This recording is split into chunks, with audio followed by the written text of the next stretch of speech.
जी बच्चों, अस्सलाम वालेकुम। कैसे हैं आप सब? उम्मीद है कि आप सब लोग जो है वो खैरियत से होंगे। आज हम पहले तो जो मैंने जो चैनल पे अपने वीडियोस जो है वो अपलोड की, वो थी मैट्रिक की। आज मैं पहली वीडियो अपलोड करने जा रहा हूँ एफएससी की। मेरे कुछ ऐसे स्टूडेंट्स हैं जिन्होंने मुझे कमेंट सेक्शन में ये कहा कि sir we are waiting for FSC lectures, और उसके बाद मुझे पर्सनल मैसेज भी आए कि सर हमें जो लेक्चर्स जो हैं वो डिलीवर करें सेकेंड ईयर के, एफएससी के पार्ट 1 के, पार्ट 2 के। तो उनमें मेरी एक बड़ी अच्छी स्टूडेंट है मुंतहा अकरम, उसके बाद मेरी एक स्टूडेंट है मरवा शबीर, और उसी तरह से कुछ बॉयज़ जो हैं उन्होंने भी मुझे मैसेजेस किए कि सर जो सेकंड ईयर के या एफएससी के पार्ट 1 के, पार्ट 2 के जो लेक्चर्स हैं वो आप कब अपलोड करना स्टार्ट करेंगे। वैसे अभी तो मेरा इरादा नहीं था, लेकिन उनकी डिमांड पर तो मैं एफएससी के लेक्चर्स जो हैं वो भी स्टार्ट करने लगा। तो अब बच्चों, इसमें बड़ी कुछ इंपॉर्टेंट बातें जो है, आज हम कुछ ज़्यादा काम नहीं करेंगे। मेरे पीछे आपको 2-3 चीज़ें लिखी हुई नजर आएंगी, सिर्फ आज हम इन्हीं की चीज़ों को डिस्कस करेंगे, ये चीज़ें हैं क्या। और जो हमारे नेक्स्ट लेक्चर्स हैं उनमें हम अपनी जो असल पढ़ाई है एफएससी की, जो असल लेक्चर्स हैं वो हम नेक्स्ट में स्टार्ट करेंगे। तो आज मैं आप लोगों को कुछ बातें एफएससी के बारे में बताना चाह रहा हूँ। अभी फिलहाल यहाँ पे एफएससी 2 लिखा हुआ है, इट मीन्स कि हम पार्ट 2 का लेक्चर जो है वो ले रहे हैं। तो इसमें बेटा आपकी पूरी बुक के जो चैप्टर्स हैं वो 7 चैप्टर्स है, जैसा कि आप सबको पता ही है। ठीक है, फंक्शनल लिमिट्स, डिफरेंशिएशन, इंटीग्रेशन, फिर ग्राफ्स के कुछ चैप्टर्स आते हैं, फिर कॉनिक सेक्शन आता है, फिर वेक्टर्स का चैप्टर आता है। तो ये सारे चैप्टर्स जो हैं बड़े ही इंटरेस्टिंग और इम्पोर्टेंट चैप्टर्स हैं। लेकिन आपके इस चैप्टर के, इस बुक के अंदर जो मेन चैप्टर है, जो एफएससी पार्ट 2 की बुक में जो मेन चैप्टर्स हैं वो मैंने यहाँ पर आपके पीछे लिखे हुए हैं। ये जो आपको नजर आ रहे हैं कि आपका फंक्शन एंड लिमिट्स का चैप्टर है, डिफरेंशिएशन का चैप्टर है, इंटीग्रेशन का चैप्टर है। मेरे कुछ स्टूडेंट्स ऐसे थे जो मुझे ये कह रहे थे कि सर आप डिफरेंशिएशन और इंटीग्रेशन का काम करवा दें, लेकिन मसला ये आ जाता है कि अगर मैं डायरेक्ट ही सीधा डिफरेंशिएशन और इंटीग्रेशन पे पहुंच जाऊंगा तो उससे पीछे जो आपके फंक्शन एंड लिमिट्स है, जो आगे डिफरेंशिएशन में, इंटीग्रेशन में जहां पर इनके टूल्स जो है वो यूज होने हैं, अगर मैं उनको नहीं बताऊंगा तो कुछ बच्चों को कभी भी डिफरेंशिएशन और इंटीग्रेशन समझ नहीं आएगी। अगर मैं डायरेक्ट इंटीग्रेशन में चला जाता हूं तो फिर अगर आपने डिफरेंशिएशन नहीं पढ़ी होगी तो इंटीग्रेशन समझ नहीं आएगी। तो इसका मतलब ये है कि ये तीनों चैप्टर्स जो हैं, ये तीनों चैप्टर्स एक दूसरे के साथ रिलेट कर रहे हैं। और ये सिर्फ यहां पर रिलेट नहीं कर रहे, जो बच्चे जो अभी जाहिर सी बात है, जो आईसीएस कर रहे हैं, जो एफएससी प्री इंजीनियरिंग कर रहे हैं, मैथ उन्हीं का ही है और उन्होंने आगे भी मैथ ही पढ़ना है। आप बेटा बीएस कर लें, आप बेटा बीएससी कर लें, या फिर आप इंजीनियरिंग में चले गए, आप किसी भी टूल में आगे चले गए, किसी भी सब्जेक्ट में आगे चले गए, आपकी ये जो 3 चीजें हैं ये कभी भी आपकी जान नहीं छोड़ेंगी।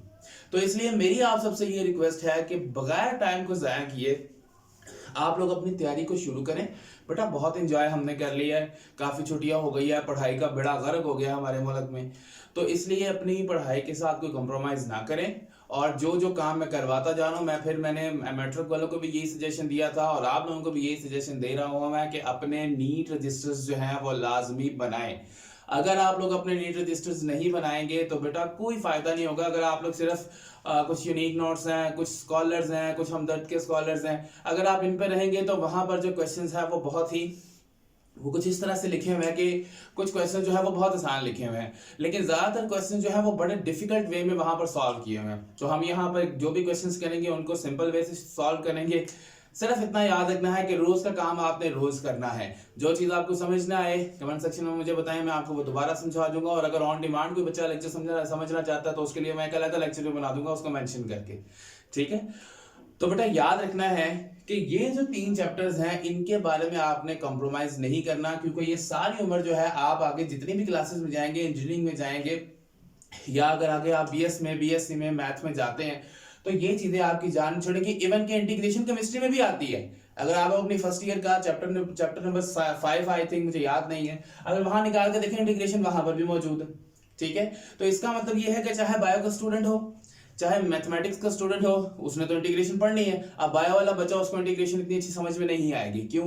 क्योंकि वो फर्स्ट ईयर की, और फर्स्ट ईयर में वैसे भी बच्चों को ज्यादा इतनी अच्छी समझ में नहीं आती इंटीग्रेशन की। पता नहीं शायद ना गलती भी हो या नहीं, या वो फर्स्ट ईयर में चैप्टर होगा या मे बी सेकंड ईयर में हो, I don't know about chemistry. तो बात हम कर रहे हैं इसकी, तो बच्चे याद रखना है आपने इन तीनों चैप्टर्स पे कोई कंप्रोमाइज नहीं करना, बल्कि मैं ये कह रहा हूं कि आपने पूरी बुक पे कंप्रोमाइज नहीं करना, लेकिन स्पेशली ये 3 चैप्टर्स जो है ये इंतहाई इंपॉर्टेंट चैप्टर्स हैं। सबसे पहले फंक्शन और लिमिट्स हैं, हम सीखेंगे हमारा फंक्शन क्या होता है, हमारा फंक्शन का ग्राफ कैसे बनता है, फंक्शन में डोमेन और रेंज कैसे आती हैं, उसके बाद लिमिट्स क्या होती है, लिमिट्स के कुछ रूल्स हैं वो हम पढ़ेंगे, उसके बाद हम डिफरेंशिएशन पे आएंगे क्योंकि ये लिमिट्स के कॉन्सेप्ट सारे यूज होंगे डिफरेंशिएशन में, और डिफरेंशिएशन के सारे कॉन्सेप्ट्स यूज होंगे इंटीग्रेशन के अंदर। तो इन सारी चीजों को अच्छे तरीके से और मन लगा के समझना है, ठीक है। तो अब अपने पेंसिल्स और रजिस्टर्स जो है वो निकाल लें, और अब हम जो है यहाँ पे आते हैं, हमारा चैप्टर जो है फंक्शन एंड लिमिट्स का जो चैप्टर है उसमें सबसे पहले हमने बात करनी है कॉन्सेप्ट ऑफ फंक्शन की। मैं बहुत ज्यादा डिटेल में आज नहीं जाऊंगा फंक्शन को लेकर, आज हम सिर्फ कुछ क्वांटिटीज के बारे में पढ़ेंगे, डिपेंडेंट क्वांटिटी कब आती है और इंडिपेंडेंट क्वांटिटी है जो वो क्या होती है, अगर आपके पास कोई फंक्शन मौजूद हो तो आपको कैसे पता चलेगा, हम उसकी डेली लाइफ में एग्जांपल्स लेकर चलेंगे, ठीक है। अब देखें, बात आ जाती है कॉन्सेप्ट ऑफ फंक्शंस की। तो यहाँ पे मैंने लिखा हुआ है कि ये जी आपका एक जर्मन मैथमेटिशियन था जिसने कॉन्सेप्ट ऑफ फंक्शन को हमें इंट्रोड्यूस करवाया था, और उसका नाम था लिबनीज। देखिए बेटा, बड़ी सिंपल सी बात है कि हम यहाँ पर, मैंने आपको बताया है 2 तरह की क्वांटिटीज आती हैं। एक क्वांटिटी होती है जिसको हम डिपेंडेंट क्वांटिटी कहते हैं, ठीक है, और एक क्वांटिटी बेटा आपकी होती है जिसको हम इंडिपेंडेंट क्वांटिटी कहते हैं, ठीक है जी। ये 2 तरह की क्वांटिटीज हैं जिनके बारे में हमने इन डिटेल डिस्कशन करनी है। अब हम जरा इसको डेली लाइफ में लेकर चलते हैं।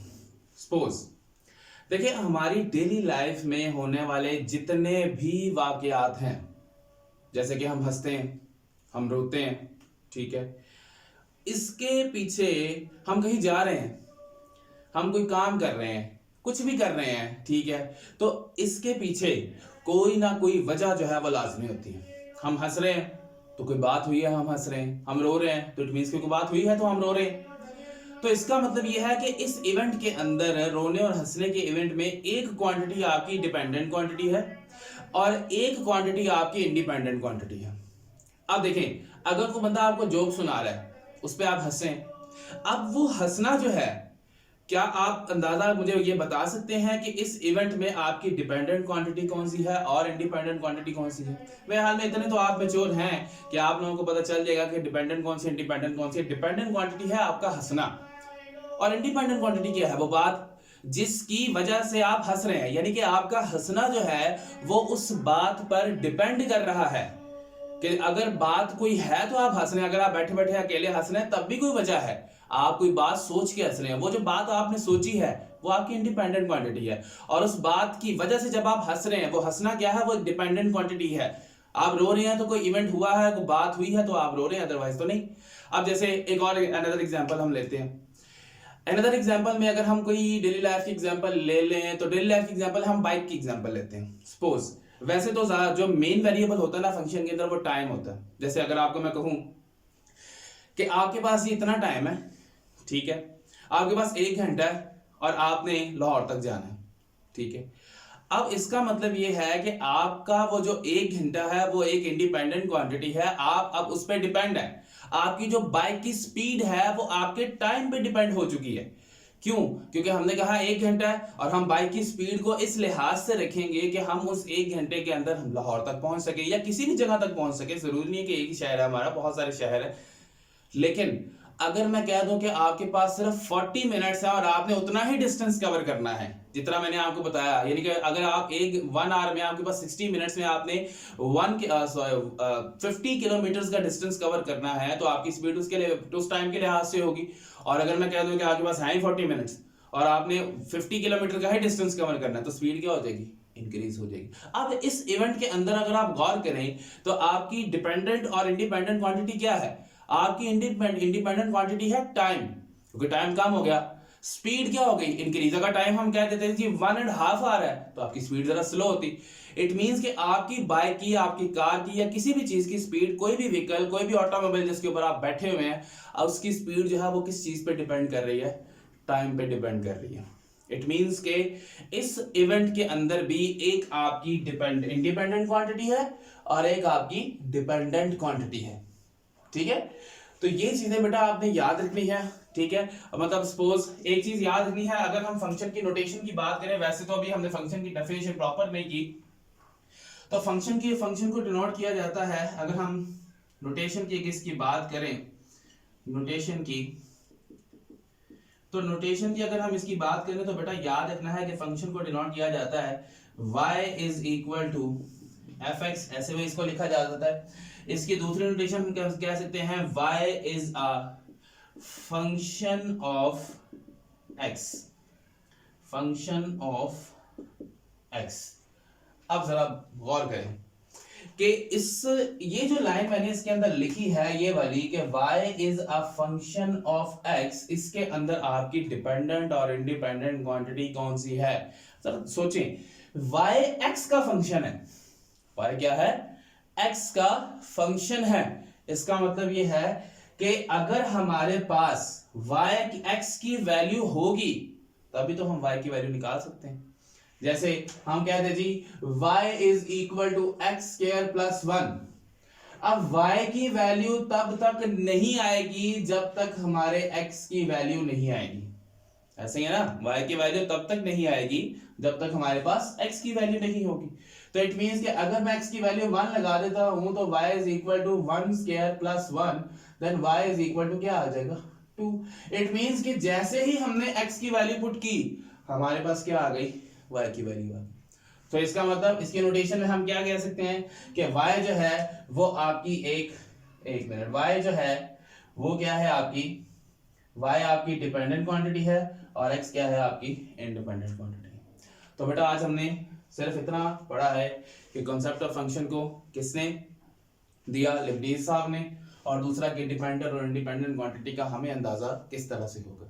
ठीक है, कल हम इंशाल्लाह पढ़ेंगे फंक्शन प्रॉपर डेफिनेशन, उसके बाद फंक्शन के अंदर डोमेन और को डोमेन होती है। को डोमेन जो है उसको हम रेंज भी कह सकते हैं। ठीक है, डोमेन और रेंज कैसे निकाली जाती है, या हमें कैसे पता चलेगा कौन सी डोमेन है और कौन सी रेंज है। तो इंशाल्लाह कल हम इन चीज़ को डिटेल में थोड़ा सा डिस्कस करेंगे। ठीक है, और मेरी बात हमेशा याद रखनी है, आपने कोई लेक्चर जो है वो आपने इसका मिस नहीं करना, क्योंकि अगर एक लेक्चर भी अगर आप लोगों ने मिस कर दिया तो अगली कोई बात जो है वो आपको समझ में नहीं आएगी। ठीक है जी, so make sure you like, share and subscribe so that you get notifications. फी अमान अल्लाह, अल्लाह हाफिज।